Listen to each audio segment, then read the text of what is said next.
सुप्रभात विद्यार्थियों। आज हम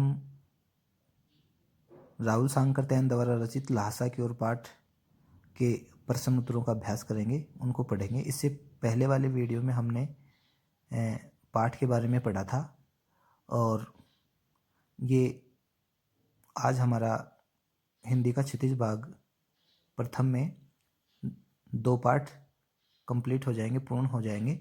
तो आप सभी विद्यार्थी दिए गए निर्देशानुसार आप पाठ को भी पढ़ेंगे, वीडियो को देखकर पाठ को फिर समझेंगे और उसके बाद जो इस वीडियो में आपको प्रश्न उत्तर करवाए जा रहे हैं उन प्रश्न उत्तरों का वीडियो भी आप ध्यानपूर्वक सुनेंगे और इनकी मैं फ़ोटो भी खींचकर आप लोगों को सेंड करूँगा। तो आप फ़ोटो के माध्यम से आप प्रश्न उत्तरों को फिर से आप पढ़ सकते हैं और अपनी कॉपी में नोट कर सकते हैं। आपको इससे ज़्यादा सहूलियत रहेगी और जिन विद्यार्थियों ने अभी तक अपना काम नहीं किया है वो अपने काम पे ध्यान देंगे और समय का सदुपयोग करेंगे। तो इसमें सबसे पहला क्वेश्चन, थोंगला के पहले के आखिरी गांव पहुंचने पर भिखमंगों के वेश में होने के बावजूद लेखक के ठहरने के लिए उचित स्थान मिला, जबकि दूसरी यात्रा के समय भद्र वेश यानी जेंटलमैन, अच्छा आदमी, भद्र वेश में भी उन्हें उचित स्थान नहीं दिला सके। क्योंकि लेखक पहली बार तो जब गया तो उसे भीखमंगे के वेश में था, तब भी उसे अच्छी जगह मिली ठहरने के लिए, लेकिन आते वक्त तो उसे अच्छी ड्रेस में था, अच्छे भद्र वेश में था, फिर भी जगह अच्छी नहीं मिली। तो इसका क्या कारण था? जिस जगह ठहरने का स्थान मिलेगा यह उस वक्त के लोगों किस जगह ठहरने का स्थान मिलेगा यह उस वक्त के लोगों की मनोवृत्ति पर निर्भर होता है, मनोवृत्ति, मूड पर। थोंगला के पहले के आखिरी गांव में सुमति की जान पहचान के लोग थे, अतः उन्हें भिखमंगे जैसी वेशभूषा होने पर भी अच्छी जगह ठहरने को मिली। इसका कारण क्या था कि जब लेखक भिखमंगे के वेश में गए थे तब सुमति उनके साथ था और सुमति के जान पहचान के लोग वहाँ थे, इसलिए उन्हें ठहरने के लिए अच्छी जगह मिली।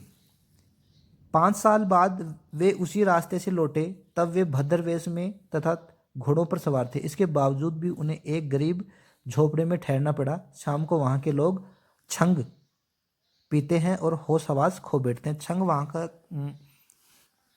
स्थानीय पेय है जो नशा करता है और वो होश हवास खो बैठते हैं। एक तरह से शराब की तरह का ये होता है, जिसे दूसरा नाम छंग दिया गया है। तो इस प्रश्न का उत्तर है कि जब पहली बार लेखक भिखमंगे के वेश में गया था तब तो लेखक के साथ कौन था? सुमति था और वहाँ लोग सुमति के जानकार थे, इसलिए भिखमंगे के वेश में होने के बावजूद भी लेखक को ठहरने के लिए अच्छी जगह मिल गई। लेकिन आते वक्त उन्हें एक गरीब झोपड़े में ठहरना पड़ा। इस समय जब लेखक तिब्बत गया था, तिब्बत की प्रथम यात्रा के दौरान, उस समय तिब्बत में हथियार का कानून न रहने के कारण यात्रियों को किस प्रकार का भय बना रहता था? किस प्रकार का भय बना रहता था? उन दिनों तिब्बत में हथियार रखने का कोई कानून न था। वहाँ पिस्तौल, बंदूक, लाठी की तरह वहाँ के लोग हैं जो पिस्तौल, बंदूक, लाठी की तरह लिए फिरते थे। इससे लोगों को अपनी जान का भय बना रहता था, यानी कभी भी मौत आ सकती थी। डाकुओं का आतंक भी रहता था। डकैत पहले आदमी को मारते थे और उसके बाद उसका धन लूटते थे। यानी व्यक्ति के पास चाहे बहुत ज़्यादा पैसा हो या बहुत कम पैसा हो, उससे उन्हें कोई फर्क नहीं पड़ता। वो पहले यात्रियों को मारते थे और उसके बाद उनको लूटते थे। तो वहाँ तिब्बत में पहले कोई हथियार कानून नहीं था और हथियार कानून न होने के कारण बंदूक और पिस्तौल है वो लाठी की तरह लोग लिए फिरते थे। लेखक लंकोर के मार्ग में अपने साथियों से किस कारण पिछड़ गया था? लंकोर से लेखक को घोड़े पर चढ़कर उतराई करनी थी। लेखक का घोड़ा धीरे धीरे चलने लगा। लेखक ने समझा कि घोड़ा चढ़ाई की थकावट के कारण ऐसा कर रहा है, वह उसे मारना नहीं चाहते थे, इस प्रकार धीरे धीरे पिछड़ गए। यह जान ही नहीं पड़ रहा था कि घोड़ा आगे जा रहा है या पीछे।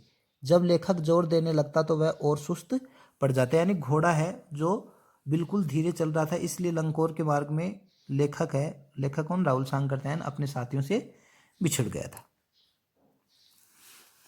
प्रश्न नंबर 4 है, लेखक ने शेखर विहार में सुमति को अन्य यजमानों के पास जाने से रोका, परंतु दूसरी बार रोकने का प्रयास क्यों नहीं किया? शेखर विहार के आसपास के गांवों में सुमति के यजमानों की संख्या बहुत थी। यजमान जो बदले में दान दक्षिणा देते हैं, तो वहां शेखर विहार के आसपास सुमति के यजमानों की संख्या ज्यादा थी।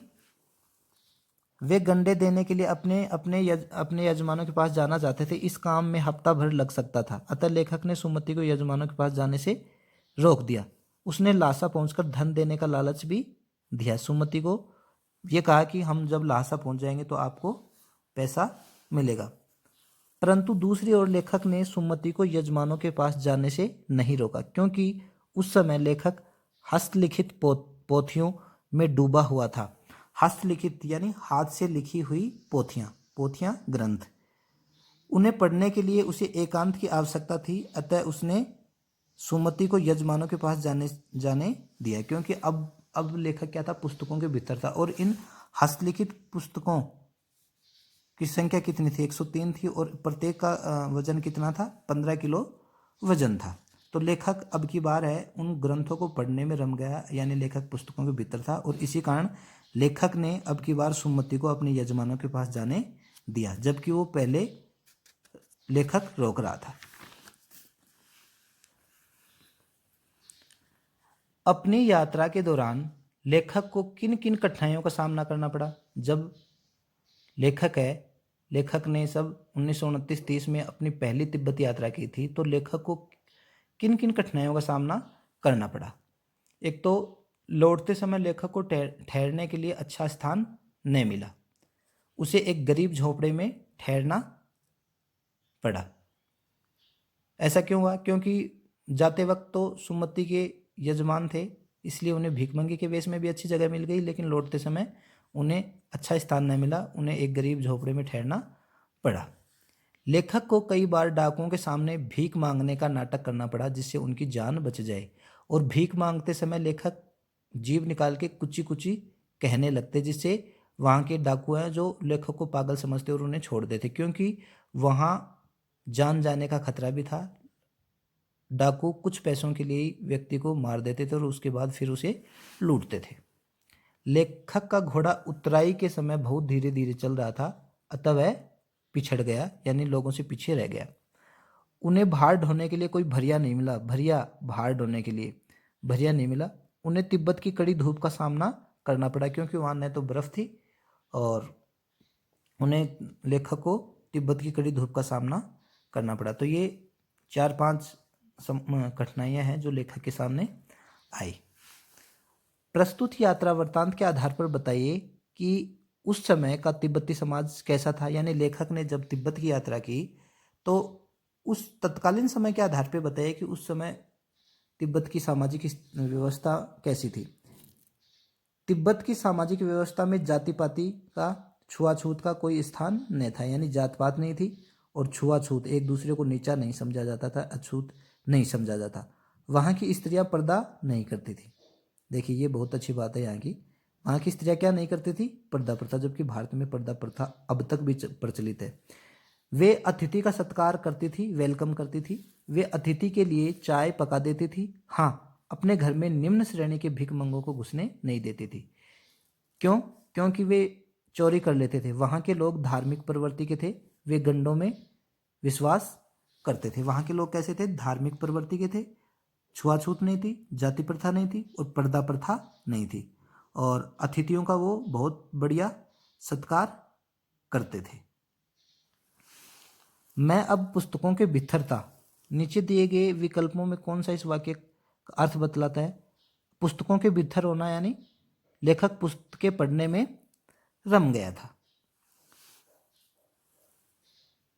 नेक्स्ट क्वेश्चन, सुमति के यजमान और अन्य परिचित लोग लगभग हर गांव में मिले। इस आधार पर आप सुमति के व्यक्तित्व की किन किन विशेषताओं का चित्रण कर सकते हैं? जिस मार्ग में लेखक तिब्बत की यात्रा कर रहा था, उस मार्ग के लगभग हर गांव में सुमति के यजमान मिले। इससे सुमति के व्यक्तित्व के बारे में पता चलता है। वह उन लोगों के मध्य लोकप्रिय है, लोग उसका सम्मान करते हैं, उसे धार्मिक व्यक्ति समझा जाता है। वह मिलनसार व्यक्ति है। कौन? सुमति, जो लेखक के साथ तिब्बत की यात्रा में गया था। हालांकि उस वक्त मेरा भेष ऐसा नहीं था। भेष यानी वेशभूषा, ड्रेस। वेशभूषा ऐसी नहीं था कि उन्हें कुछ भी ख्याल करना चाहिए। उक्त कथन के अनुसार हमारे आचार व्यवहार के तरीके वेशभूषा के आधार पर तय होते हैं। कोई भी व्यक्ति की पर्सनालिटी है, कोई भी व्यक्ति का व्यक्तित्व है, वो किसके आधार पर तय होता है? वेशभूषा के आधार पर। आपकी समझ में यह उचित है अथवा अनुचित है, विचार व्यक्त करें।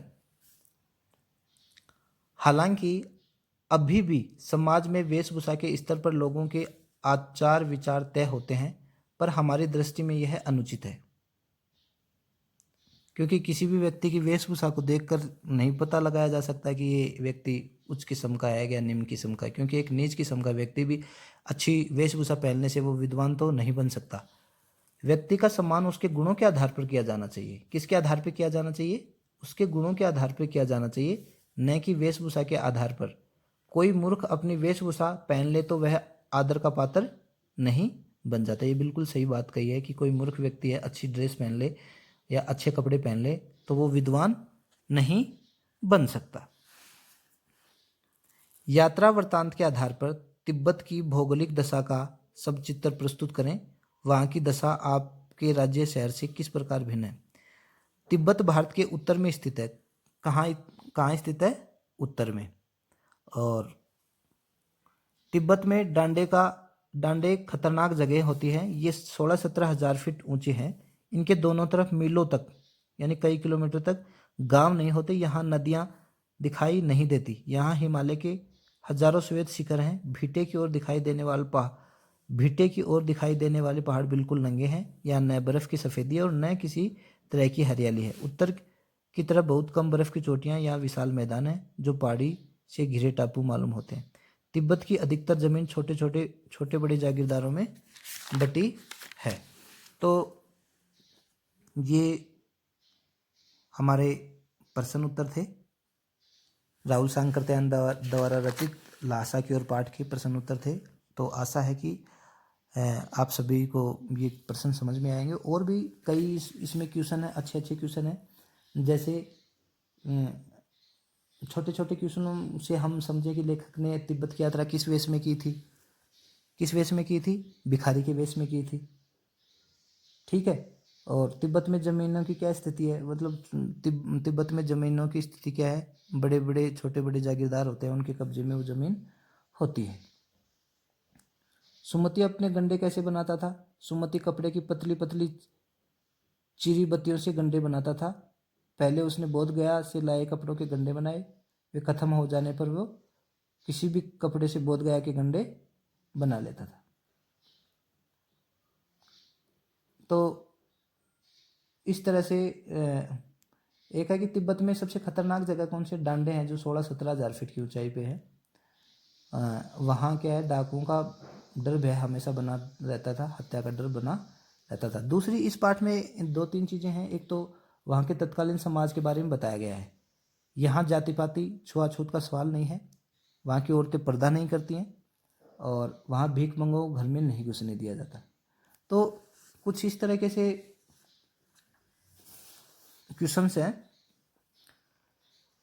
तिब्बत में यात्रियों के लिए कुछ तकलीफ की चीज़ें भी हैं तो आराम की बातें भी हैं। यहाँ आवागमन कष्टदायक है। यहाँ की स्त्रियाँ यात्रियों की सेवा कर देती हैं। कहीं ठहरने के लिए जगह भी मिल जाती है।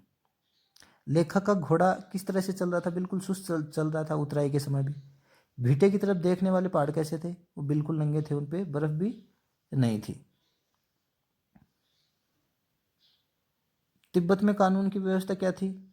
तिब्बत में कानून की व्यवस्था बहुत ख़राब थी, क्योंकि वह हथियारों का कोई कानून नहीं था। इसलिए लोग हथियार और पिस्तौल, बंदूक और पिस्तौल है जो लकड़ियों की तरह लेकर घूमते थे।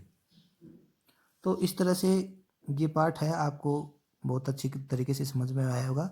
सभी विद्यार्थी ध्यान दें, अपने समय का सदुपयोग करें और अपनी पढ़ाई को निरंतर जारी रखें।